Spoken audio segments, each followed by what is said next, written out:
And another thing, so with that third single, another thing with being stuck in this sort of hip hop bubble that I've been stuck in is when it comes to the lyrics, the wordplay can be very clever at times. It can be very clever wordplay in the way they can sort of incorporate double entendres and all the rest of it. It can be very clever, but usually the message that they're trying to say is right down the middle. It's right on the nose. It's not sort of difficult to understand what they're trying to get across. But yeah, the lyrics can be very clever at times, but usually the message that they're trying to get across is very simple to understand. With this and with some other genres as well, I found it's much less obvious to me anyway, maybe not to other people, but certainly to me, it was a lot less obvious to try see the message, what they were trying to get across in some of the songs, especially that third one.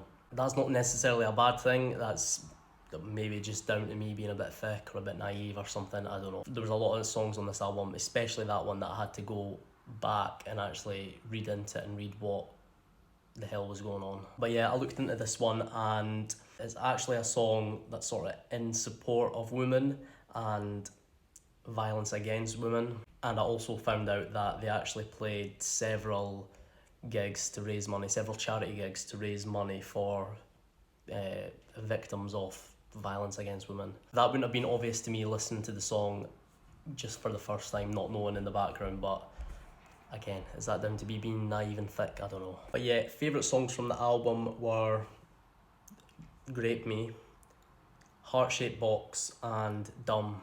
So to give it a rating out of 5, going off how much I enjoyed it and how likely I would be to listen to it again, it's going to have to be a 2-star. I'm going to be honest, I was not really getting into it that much. It was a little bit too screamy and shouting down the mic a lot of the time, which is just something that I can't really get into, to be honest. I mean, maybe I'll go and listen to Nevermind and maybe I'll see then what the hype is behind Nirvana, but just certainly from listening to this album alone, I don't really get it, to be honest. So again, if you're watching this and you've listened to it in Utero before, let me know what you think about the album.